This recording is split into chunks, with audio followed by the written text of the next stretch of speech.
thank you for the invitation to Alessandro and to the other organizers. É sempre prazer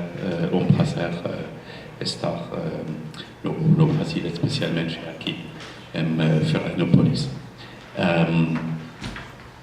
The preamble of the universe. So first, what you will see on the screen are only the quotations.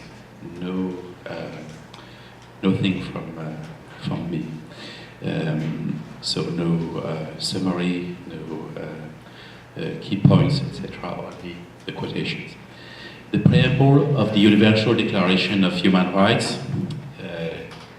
1948, declares the existence of, I quote, unalienable and inalienable rights of all members of the human family.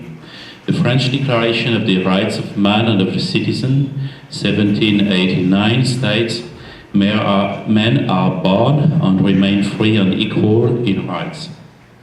Neither these two declarations of human rights nor any other declaration contains anything defining what a human being is. What is a human being? One can either interpret the absence of its definition, these declarations, as relying on a normative assumption or on a descriptive one. Relying on a normative assumption leads to two problems. First, there is no uncontroversial normative definition of what a human being is, or more exactly, should be. Second, any normative definition necessarily leads to leaving aside either some human rights or some of their applications. Assuming a descriptive definition of human rights doesn't lead to these problems and is fully compatible with the entire set of human beings. As for any living being, the human being is defined through its belonging to a species, in this case to the human species.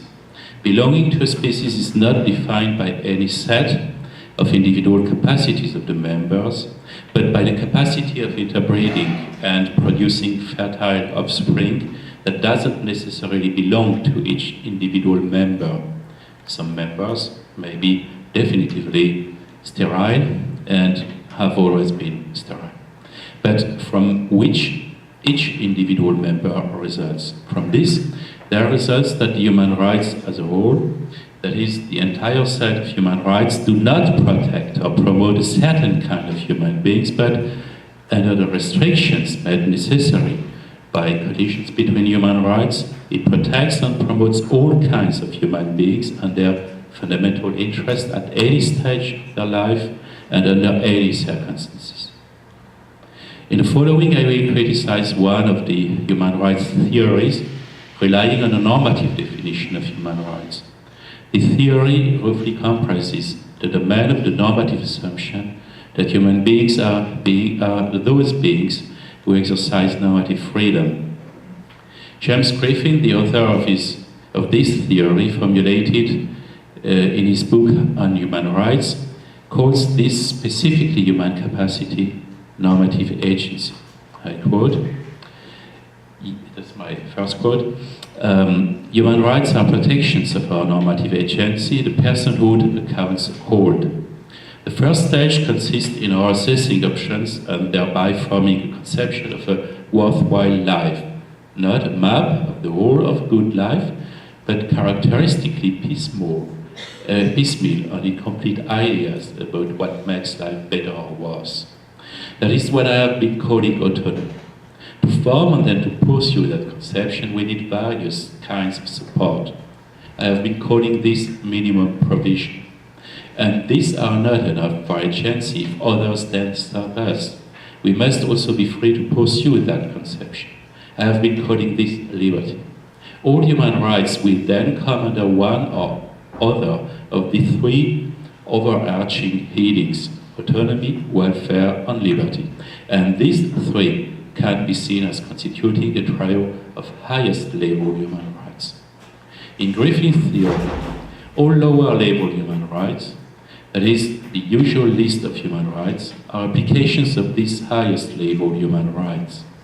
Prima facie, Griffin's theory of the highest level human rights has two characteristics. First, on the one hand, it seems to cover a broad range of human rights because they seem to roughly correspond to one of the classifications of human rights.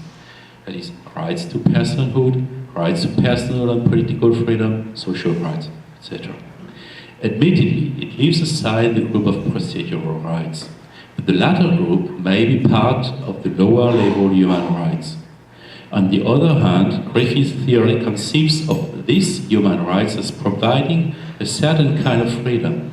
Here, I do not mean freedom in his specific sense as opposed to autonomy or welfare. Second, Griffin's theory rests on a strong normative assumption, the existence of the capacity of normative agency in the human beings who are protected by human rights. One can observe this in Griffin's foundation of the human rights that consist in the prohibition of torture. I quote, "If we were asked what is wrong about torture, of course, the most obvious thing to say would be that it causes great pain. Our question is, why is torture a matter of human rights? And the answer to that could not be because it causes great pain. There are many cases of one person gratuitously inflicting great pain on another that are not a matter of human rights. Torture has characteristic aims. It is used to make someone recant belief, reveal a secret, confess crime whether guilty or not, abandon a cause, or do someone else's bidding. All of these characteristic purposes involve undermining someone else's will. They all involve an attack on normative agency." End of quote. In the same way, Griffin doesn't ignore that his view on human rights excludes some human beings from the enjoyment of human rights, for example, such human beings as those that are referred to as human dignity since the Universal Declaration of Human Rights from the year 1948 and the Basic Law of the Federal Republic of Germany in 1949. After having stated that autonomy is a constituent of the dignity of the human persons, Griffin draws the conclusion that there are several acceptable uses of dignity not relevant to human rights. For example, the dignity that I quote, that quite probably should be accorded to a person deep in dementia or to a person's dead body. End of quote. Now, torturing a person with dementia for sadistic motives does not involve an attack on normative autonomy. Admittedly, Griffin undoubtedly considers torturing a person with dementia for sadistic motives as being morally wrong, but he does not consider it as a human rights violation. Now, human rights, including human rights to freedom, as they are in legal practice as well as in our moral intuitions, apply not only to human beings developing human agency, but also to those human beings who are either not capable, or not able, or not willing to develop human agency as understood by Griffin. Let us begin with the case of those people who are not able, or who are not capable, or not able to develop normative agency, and consider Article 5 of the Universal Declaration of Human Rights. I quote, "No one shall be subjected to torture or to cruel, inhuman, or degrading treatment or punishment." A significant aspect of the declared purpose of the reform of penal law inspired by the 18th century Enlightenment, explicitly for the sake of humanity, was to prohibit legal punishments that were not useful for the goal of deterrence. Such punishments were not only medieval criminal proceedings against animals, but also the punishment of young children or of mentally disabled human beings, for instance, of the insane or those with dementia, who nowadays are no longer criminally liable. Now, the legal punishment of animals, children, and the mentally disabled person did not undermine at all someone else's will, nor did it involve any attack on normative agency. In fact, it was quite the opposite. Normative agency certainly presupposes the ability to be responsible for one's acts, that is, to have the control over one's acts. The legal punishment of animals, children, and mentally disabled human beings was wrongly assuming the control over one's acts, imputing the responsibility for those acts to these beings. Violating the human rights of children and disabled human beings not to be subjected to cruel, inhuman, or degrading punishment. In their case, any punishment is cruel and inhuman. This violation does not amount to an attack on their normative agency. Instead, the violation of their human right consists in attributing them at the first place a normative agency, which they cannot have. In this case, not the normative assumption of normative agency, but the descriptive assumption of the incapability of normative agency is the correct premise of the human right not to be subjected to cruel punishment. Clearly, for these human beings, this human right amounts to a right not to be capable, to be free. Other human rights to freedom, if applied to the same kind of human beings, amounts to a right not to be capable, to be free. For instance, Article 3 of the Universal Declaration disposes, I quote, "Everyone has the right to life, liberty, and security of person." A violation of the right to life and security of the mentally disabled and those with dementia is not an attack of the normative agency, on the only normative agency, and yet human rights practice is unanimous about considering it a human right violation. One may object that at least the right to liberty has to be justified by normative agency.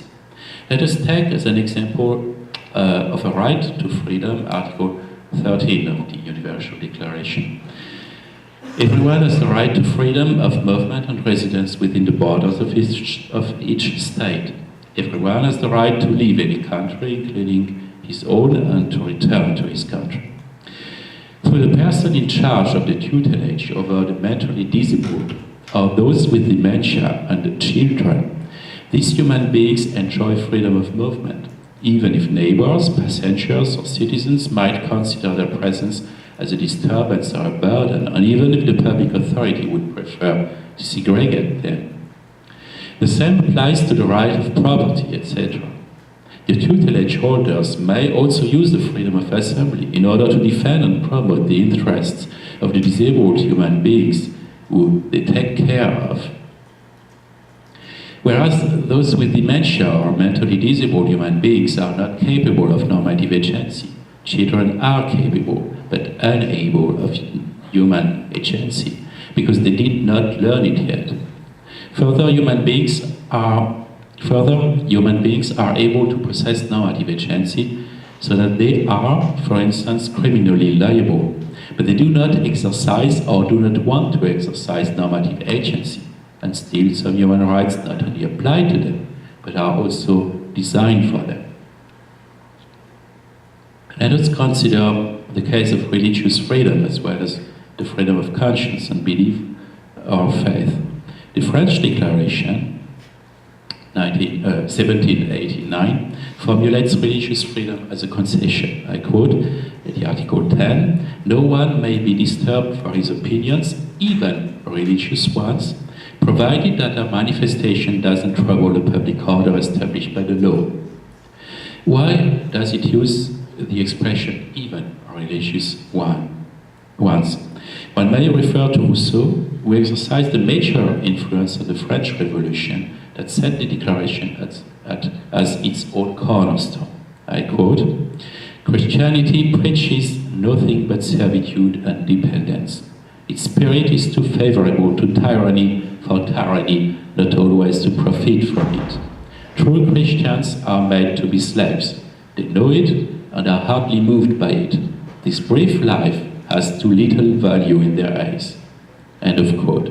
From this statement, Rousseau draws the following consequence of the social contract, I quote, "There is therefore a purely civil profession of faith, the articles of which it is up to the sovereign to fix, not precisely as dogmas of religion, but as sentiments of sociability. The sovereign may banish from the state anyone who doesn't believe them." End of quote. Without entering into the specificity of Christianity or into the critique of Christianity as an alleged religion of slaves, as later authors like Schopenhauer and Nietzsche also formulated, let us consider the core element of any religion that is not purely civil, as Rousseau says. Any religion rests on some belief, on faith, or on something sacred, as well as on a community, and on community worship of what is sacred. Is this compatible with normative agency conceived as Griffin's three highest level human rights? According to Griffith, the first stage, that is autonomy, consists in our, I quote, assessing options and thereby forming conception of worthwhile life, not a map of the whole of a good life, but characteristically piecemeal and incomplete ideas about what makes life better or worse. Now, it is not the free choice of the pious human being that decides what is sacred. Rather, she merely recognizes what is sacred. Many believers and church members describe their belief and their faith as the highest level of conviction, which doesn't result from any higher argumentation or principle. Sacredness is considered to be absolute, and many church members also believe what they, according to themselves, do not understand and even find unscrutable. Many church members also obey the rules of their church, even when they disagree with them. Last but not least, religious belief is not necessarily focused on the issue of a worthwhile life for the individual who adheres to it. They may just consist in the adoration and contemplation of the order of the universe, in comparison to which their own individual significance is extremely marginal and leads to pure abnegation without any hope for salvation. One may object that at least the decision to believe in something sacred and to have faith in it originates from free choice. Yet, part of the religious belief may consist in the opposite of this thesis. For instance, Luther's notion of servum arbitrium states that human beings do not acquire their relationship to God as a matter of will, but as God's present. These aspects of religion may explain the concessive formulation adopted by the French Declaration, opinions, even religious ones. Yet, since the French Declaration, the content and status of religious freedom has not been abandoned, but widened. I quote Article 18 of the Universal Declaration. Everyone has the right to freedom of thought, conscience, and religion. This right includes freedom either alone or in community with others, and in public or private, to manifest his religion or belief in teaching, practice, worship, and observance. End of quote. What is conscience? It is moral conscience, understood as the sense of duty grounded on one's inner moral convictions. These convictions must not rest on rational arguments or consensual evidence. The duty may also be of sacred or of religious origin. It may also be the Kantian categorical imperative, which commands categorically. Now, according to the personal convictions of the individual human beings who feel committed to duty, duty often doesn't give any leeway for her free choice, and it may also oppose to piecemeal and incomplete ideas about what makes life better or worse. That is, to autonomy and moral agency in Griffin's sense. The same applies to the philosophical creed, Glaube, as to the religious belief of faith. Again, Glaube in Article 4 of the Basic Law for the Federal Republic of Germany. I quote, freedom of faith and of conscience and freedom to profess a religious or philosophical creed shall be inviolable. The undisturbed practice of religion shall be guaranteed. No person shall be compelled against his conscience to render military service involving the use of arms. Let us take Schopenhauer's account of morality. According to this philosophical creed, it is, individual life and individual choice are really the source of all suffering in the world, and suffering doesn't make any sense. The moral human being can remedy sufferings through altruism without any own purpose in life. Autonomy and freedom are undoubtedly values that are incompatible with Schopenhauer's view. and still human rights protect the Schopenhauerian philosophical creed. For the same reasons, the practice of religion may interfere with the optimal promotion of the minimal condition or welfare in Griffith's sense. I quote Griffin, life itself, of course, they are the minimal conditions, life itself, of course, a certain level of wealth, certain physical or mental capacities, which consist in a certain amount of education, and so on. It's very wide. Various religious or philosophical convictions preach for renouncing the worldly good, seeking poverty, sometimes also including mental simplicity, etc. Having such kinds of convictions, living according to them, rendering worship to them, and proselytizing are all fundamental legal interests that ground human rights, which are not themselves grounded in free choice, but in the denial of free choice. Like in Nozick's framework for utopia, and in Declaration of Human Rights, communities are allowed that have various rules and commandments that clearly suppress any freedom of choice. In Nozick, these are communities of such people as, I quote the list, proponents of phalanxes, Fourier, palaces of labor, Flora Tristan, villages of unity and cooperation, Owen, mutualist communities, Proudhon, time stores, Josiah Warren, Bruderhof, kibbutzim, Kundalini yoga ashrams, and so forth. But it may also be, more classically, Catholic or Orthodox monasteries, Buddhist monasteries, hermits, etc. In the expression human rights to freedom, freedom is not meant as being the foundation of human rights, that is, committing the bearer of human rights to be capable, able, or willing to behave freely.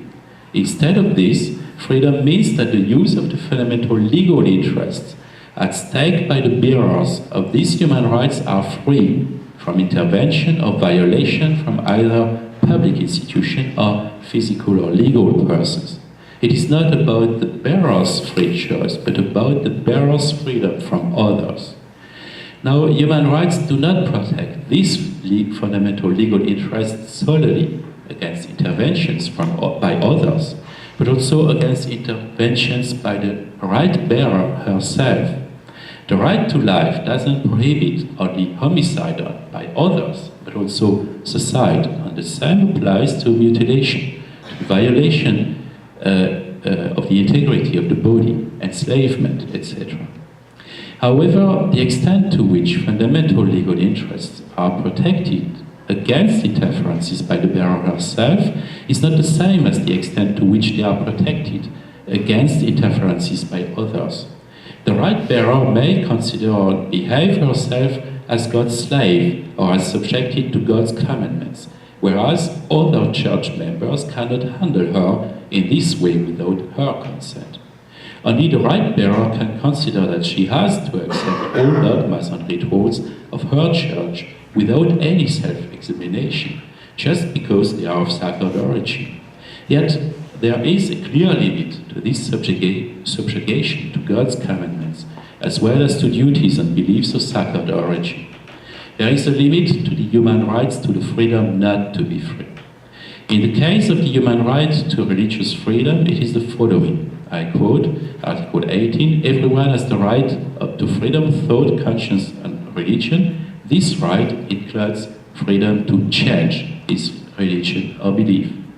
Considering oneself as God's slave, as subjected to duties or beliefs of divine or sacred origin, is a situation that one has a human right to terminate at any time, without notice and without motivation. It is also the condition set by Nozick for the compatibility of utopias with civil freedom. However, this human right to live any religion, belief, or faith at any time doesn't imply that the adherence to a religion, a belief, or a faith initiates in autonomy or free choice. In fact, the latter is not true, as we already saw. In the case of children who are not able but capable to be free, changes in their statute, for instance concerning their criminal liability, occur when they become able to be free. In the case of human beings who are either mentally disabled or with dementia, The limit is not determination of the absent exercise of freedom, but the limit set to the powers of their guardians. For instance, the guardian is not allowed to donate all or part of the property owned by the disabled person under their tutelage, even for religious or charity purposes, whereas a mentally able person is allowed to donate their fortune at any time. This limits to the right to the freedom not to be free should not be confused with the restrictions to these rights resulting from the solution found to the collisions between either several human rights or several applications of the same human rights. Both the aforementioned limit and these restrictions are obviously valid. I am not denying that some human rights may be partly or even fully grounded on either the moral agency or, more likely, the autonomy of human beings. There seems to be a paramount example of the latter in Article 5, Section 3 of the Basic Law, Paragraph 3 of the Basic Law of the Federal Republic of Germany. I quote, "Arts and sciences, research and teaching shall be free. The freedom of teaching shall not release any person from allegiance to the Constitution." One cannot do research and devote themselves to science without developing autonomous judgment, and so I would hope. The following cases are less clear, but likely. Universal Declaration, Article 19, everyone has the right to freedom of opinion and expression. This right includes freedom to hold opinions without interference and to seek, receive and impart information and ideas through any media and regardless of frontiers. French Declaration, Article 11, the free communication of thoughts and of opinions is one of the most precious rights of man. Any citizen thus may speak, write, print freely. What I deny is that all human rights were either partly or fully grounded on either the moral agency or autonomy. Now, in which fundamental legal interest can the human rights mentioned above be grounded in instead or in addition to autonomy? In the following, I will only sketch some possible foundations for the human rights mentioned above. First fundamental legal interest may be, for instance, not to suffer in the case of the prohibition of torture. This interest is particularly adequate for grounding a human right not to be tortured because nearly all human beings, with the exception of dead human bodies and perhaps in some extreme cases of lobotomy, have this fundamental interest, whether they have dementia or children or autonomous, etc. Now, of course, the prohibition of torture may serve several fundamental interests, depending on the kind of human beings, which is an option that is not at all considered by James Griffin, nor by some other theorists of human rights. Second, in the case of second example, in the case of religious freedom as well as of freedom of conscience, belief and faith, one might argue that religion is considered by some people as being the absolute foundation of everything. In this way, the status of a fundamental interest would derive from the conviction of some human beings that it is the absolute foundation of everything. This suggestion is strengthened by the fact that in the 20th century, with the expansion of atheism and free thought and the decline of church membership in the Western world, freedom of conscience, belief or faith have been added to religious freedom, the result being that only a small minority of people can really assert that they believe in nothing at all, that they do not have any faith, and that they do not have any conscience, so that they are not concerned by these freedoms. Another fundamental interest, a third example, might be that these religious belongings, consciences, beliefs and faith contribute to human diversity and to building individual personality. And the latter is in turn considered as a fundamental interest of human beings. Article 2 of the Basic Law, the fundamental law of the German Republic, states that every person shall have the right to free development of his personality. Although religious freedom and freedom of conscience belong to the group of human on fundamental rights having freedoms as their object. In my view, however, they are grounded in the fundamental interest of personhood instead of in the fundamental interest of freedom of autonomy. At first sight, one may not see any contradiction with Griffin's position. In fact, Griffin asserts the central significance of personhood as the highest level overarching healing, then mentioning, quote, overarching healings, autonomy, welfare, and liberty, as a subdivision of it. Griffin also connects religious freedom with personhood. I quote, "In what should we say that human rights are grounded? Well, primarily in personhood. Out of the notion of personhood, we can generate most of the conventional list of human rights. The worship, a key exercise of what one takes to be the point of life. Now, how does Griffin understand personhood as normative agency? To be an agent, in the fullest sense of which we are capable, one must first, I quote, to be an agent in the fullest sense of which we are capable, one must first choose one's own path through life. And second, one's choice must be real. One must have at least a certain minimum education and information." End of quote. It is seductive to understand Griffin's path through life as the Rothschild conception of the good. However, Griffin writes, I quote, "We must not, though, confuse having a conception of a worthwhile life, as I am using the term, with having a plan of life. Having a plan of life is indeed exceedingly rare, and also questionably desirable. While life, by a plan of life, when we are constantly learning more about the ways of the world, our values continually mature, and any plan of life is bound, to a fairly large degree, to be wrong. One cannot predict what opportunities or mishaps will come one's way. One cannot know how one's emotional attachments will develop or how other persons will behave. Roth asserts the opposite view. I quote, "The rational plan for a person is good. A person may be regarded as a human life lived according to a plan. If this plan is a rational one, then the person's conception of his good is likewise rational." End of quote. Not everybody's conception of the good is rational, but every conception of the good originates from one of the two moral powers that every person possesses, and in virtue of which she is free, according to Roth. This moral power is a capacity for a sense of justice and for a conception of the good. The second moral power, consisting in the powers of reason, of judgment, thought, and inference connected with these powers. However, the first moral power is closely connected with the second one.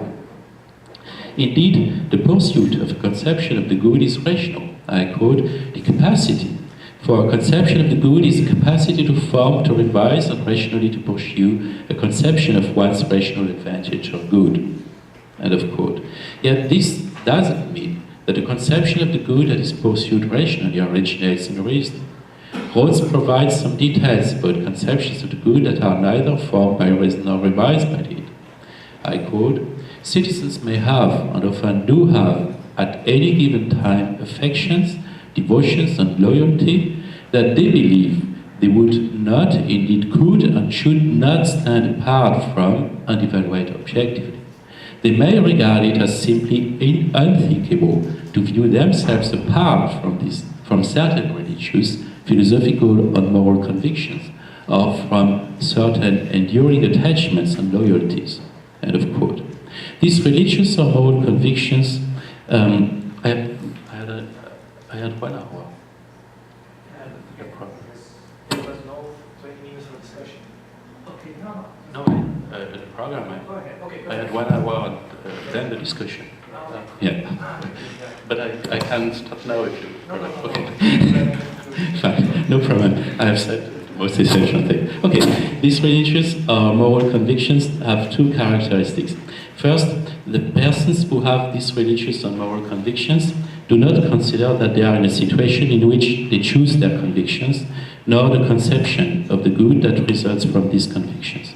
Neither can they submit their convictions to any objective evaluation, such that they do not see themselves as able to revise their convictions.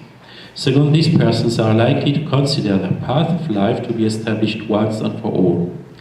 Admittedly, these persons may be mistaken about themselves. Some of them may change over time. They may develop doubts about their convictions, examine them, or simply gradually pay less importance to them, act less according to them, etc., and eventually abandon them. And admittedly, the possibility that they may change in the future represents a fundamental interest that must be protected by the human rights for freedom of religion that includes freedom to change his religion or belief. The believers who currently cannot imagine being able to ever change their convictions and their conception of the good may themselves, at the same time, support this human right to change one's religion of belief. Most believers support this part of religious freedom. Indeed, they know that some human beings do change their ultimate conviction, their conviction of the good, so that there exists a fundamental interest in freedom to change one's religion or belief. Yet, at the same time, the believers who cannot imagine their moral conviction to ever change over time have a fundamental interest in the legal guarantee of such an identity. It is not only the freedom to change one's religion or belief, but also the protection of religious, philosophical, and moral convictions that their bearers consider to be constitutive of their personhood that ought to be protected. This implies that in order to determine, on the one hand, what is to be considered as religious or moral convictions protected by religious freedom of conscience, and on the other hand, how they are to be balanced against other human rights in cases of clashes with other human rights, one must take into account the self-understanding of these persons and the way they understand the significance of each of their convictions. No personalities underlying the human right to religious freedom and freedom of conscience always has, among others, two major constitutive characteristics that are absent from Griffin's conception of human rights. According to Rhodes, as well as, for instance, to the constant jurisprudence of the German Constitutional Court, the religious and moral convictions protected by the human rights to religious freedom and freedom of conscience are comprehensive. Rhodes defines comprehensive conceptions of the good as follows. I quote, "A conception is comprehensive when it includes conceptions of what is of value in human life, as well as ideals of personal virtue and character that are to inform much of our non-political conduct in the limit of our life as a whole. There is a tendency for religious and philosophical conceptions to be general and fully comprehensive. A doctrine is fully comprehensive when it covers all recognized values and virtues within one rather precisely articulated scheme of thought. The comprehensiveness of these conceptions of good includes the answer to ultimate questions about the human being and the universe, as well as about the most important questions regarding one's life plan. The comprehensive conceptions differ from scientific theses because they are not grounded in the criterion of falsifiability of their assertions, which in fact doesn't or not solely result from rational and objective procedures. Instead, the foundation is located in an inner strong feeling of obligation. The conception of the good to which the human right to religious freedom and freedom of conscience refer must not be fully comprehensive. It may even be rudimental or eclectic, but not every person who feels strong inner obligations has a comprehensive conception. She may have non-comprehensive moral intuitions. Not only must the conceptions at stake be comprehensive, but they must also be consistent and coherent. For this reason, Rhodes calls these conceptions of the good comprehensive doctrines. The German Constitutional Court uses the criteria of consistency and coherence. By these criteria, I mean, on the one hand, a set of interconnected convictions, and on the other hand, the absence of internal contradiction between these convictions. Furthermore, there ought to be no external contradictions between the comprehensive doctrine and the real way of life adopted by the persons who claim to have these moral or religious convictions. One may notice that if religious freedom and freedom of conscience did not protect personhood, they would amount to freedom of thought and freedom of opinion, complemented with freedom of association. As John Stuart Mill's on liberty famously advocated, the latter even entails the right to express obviously false assertions, even without argumentation, as well as to defend extravagant ways of life. In order to make a claim for the protection of freedom of thought and opinion, one is not required to demonstrate that one's thought or opinion amounts to a strong conviction of obligation belonging to a comprehensive conception of the good. A further fundamental interest, a fourth example, might be not to be dependent. Rousseau considered the state to be the solution to the problem of dependence on other individuals, and saw traditional religions as an obstacle to this solution.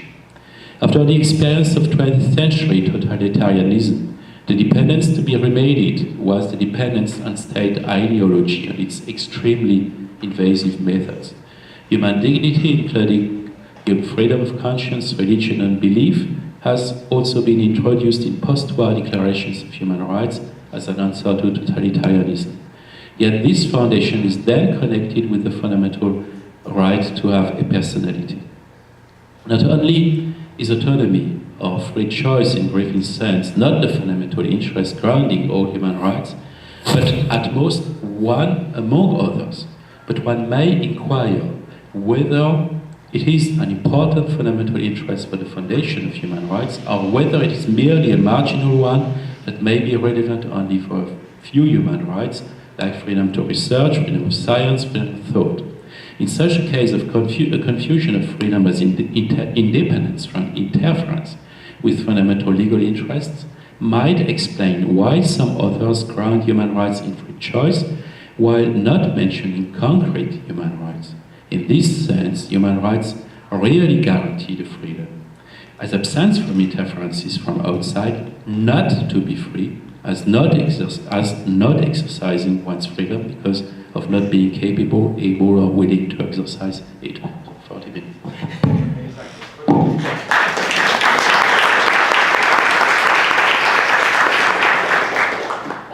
Sorry about the time, I was mistaken because it is changed. Questions?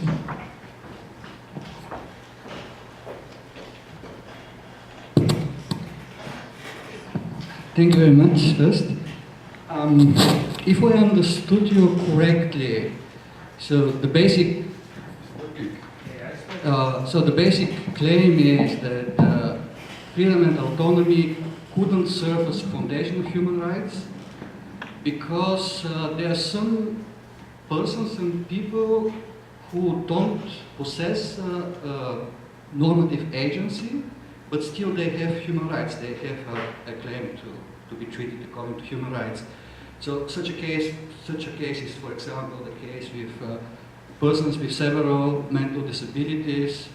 And now this is, I think, I'm not sure whether I understood you correctly, but I think that this was the line of the argument, having people without normative agency, without being able to have a normative agency, or without being willing to act in the sense of a normative agency.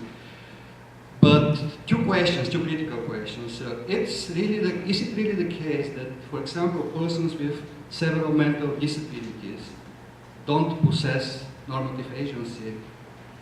Because I think you have to, well, some authors claim that you have to recognize also persons with several mental disabilities, persons with dementia, for example, as being a kind of source of normative claims. So they want to have recognition also for their preferences. It is actually a huge offense to a person with dementia or to a small child not to respect her preferences. It doesn't matter whether or not these preferences came through a kind of rational deliberation or through other factors. So this is not the point here, and I think that I think the confusion here is a confusion between autonomy and rational autonomy. So, in order to act as a normative agency, you need to have a kind of minimal autonomy, but you don't need to have this kind of full rational autonomy in the Kantian or in the Rawlsian sense. And this, I think, a very important question here. But if this is the case, that every person should be recognized as a source of normative claims, so I don't see why actually this, this basic human feature, so having possessive normative authority, normative agency couldn't serve as a foundation of human rights. And the second subsequent question is the very, very good one. Do you think that a religious person could be really a religious person without having normative agency? So I'm thinking about, I'm referring to the Hegel's distinction between faith and religion, and it seems to me that you cannot be really a religious person, a truly religious person, without having this kind of, say, freedom or normative agency. I didn't define normative agency on my own. I just took all elements in Griffin's book that define normative agency in Griffin's view. And what you mentioned is a very weak conception of normative agency. So it means being able to make some choices, at least one. Or at least you were even more minimalist, having some features of characters. I mean, there are people who behave in another way than others. Being able to make claims, normative claims, basically. All right. Normative claims. It depends on what you understand by normative claims, because you mentioned preferences in the same sentence as an equivalent of normative claims. Preferences are not necessarily normative claims. Yeah. So, as you mentioned, preferences and the possibility to make some choice, the possibility to diverge in one's behavior for another person, which doesn't presuppose that I deliberately or consciously have chosen to behave this or that way. I can be fully under influence, addicted. It is clearly not enough to qualify as a normative agency in Griffin's sense. I would also, in my own view, I would challenge whether it is normative agency. But put it aside, please. I was just referring to Griffin, so I'm keeping the same reference. And clearly, it is not what he understands by normative agency.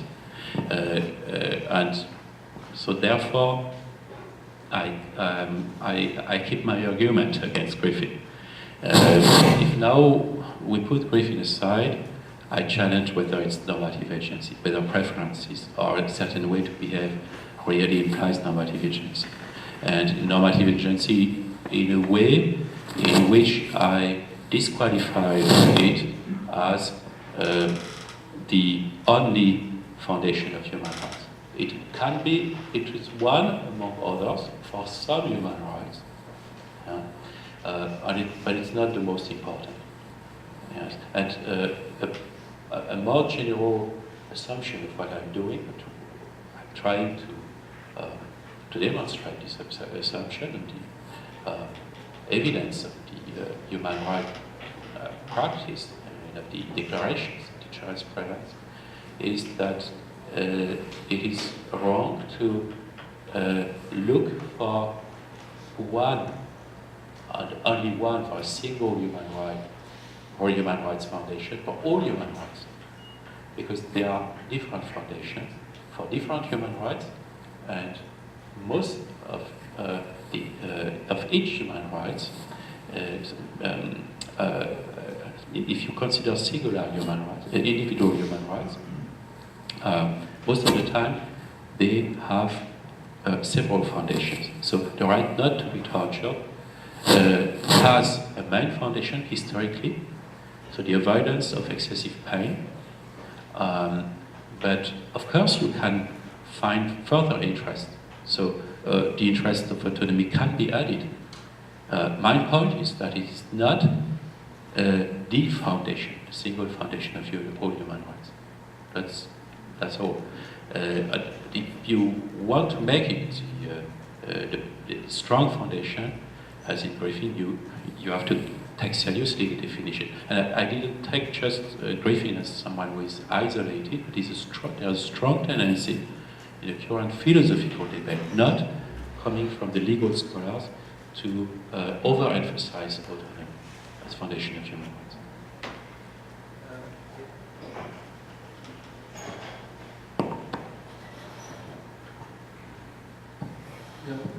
First, one remark to Jean-Christophe, to Griffin. I liked very much what you said. I think Griffin has a much too narrow and to certain dimension misleading conception of human rights. So I think he's not really a good guy to start with if you just want to talk about general. So I can say more about it, but just so a lot of the question I have, maybe that comes from that you are just following or explaining what Griffin should say to these problems. But my question is, I didn't really understand the title, the human right not to be free. And I thought, I make a proposal, can we understand it, or do you understand it in this way? For instance, somebody decides to become a member in a very strong monastery, where everything of his life form is defined by others. So then he decided freely to live an unfree life, we would say, but he would say, oh, might be unfree, but for me it is valuable, wonderful, and so on. So I think, of course, this is captured by human rights. On the other hand, I think one has not to be rational, one has not to be a clever guy or a believer to be accepted as bearer of human rights. So this is not a precondition for having human rights. For human rights, I think it is necessary only that you are seen as a member, as it is quoted in of the human family, or we would say of the human species. And it doesn't matter what kind of development, what kind of capacities and so on you have. You see? So therefore that is much weaker. So having human rights is not bound that somebody can act freely. So therefore my question is, is that a plausible interpretation of your title, or did you mean something else? It's partly what I meant. First, it's not a condition. That's right. I agree.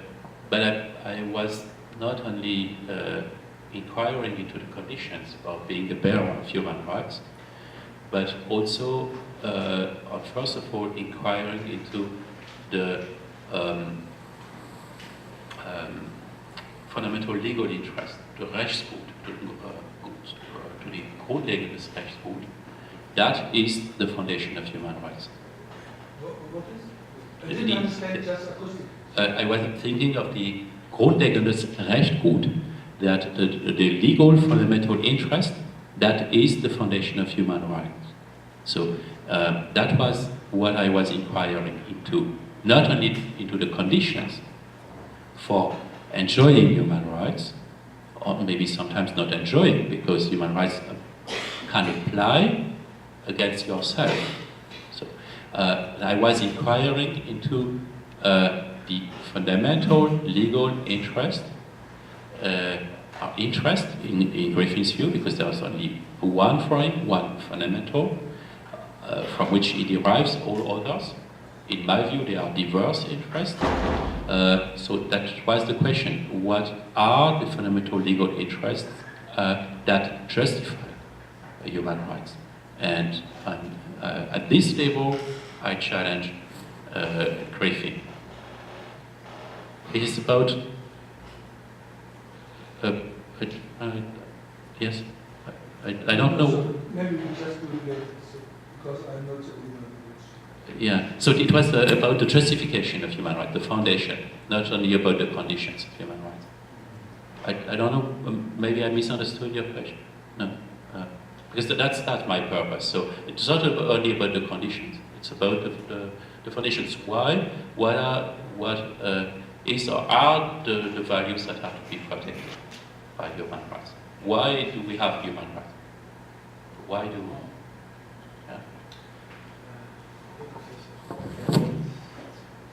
I was intrigued by the notion of conscience and kind of role that we wanted to give that in trying to understand an alternative. I thought your title was a play on the right not to be a normative agent, a kind of strong critique of Griffin. And there it seems to me that you're quite right.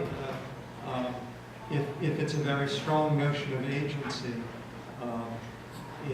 it won't be adequate to cover an awful lot of human rights that are recognized as human rights. It still seems to me that a notion of legal personality might be quite important. I don't know if that's what you also mean by legal interest, fundamental interest from a legal point of view, or whether it would go beyond that. I mean that what you're saying is very important. And I distinguish legal personality from Griffin's moral personhood. Legal personality is defined by the rights and the duties that are attributed to someone, whether the person exerts these duties and rights on her own or with the help of another person in the situation of tutelage. And I was talking about legal personality. There is a legal personality. I couldn't suppress legal personality, because if I would suppress legal personality, I would suppress the condition for talking about rights, for talking about human rights. It was about moral personhood in Griffin's sense. And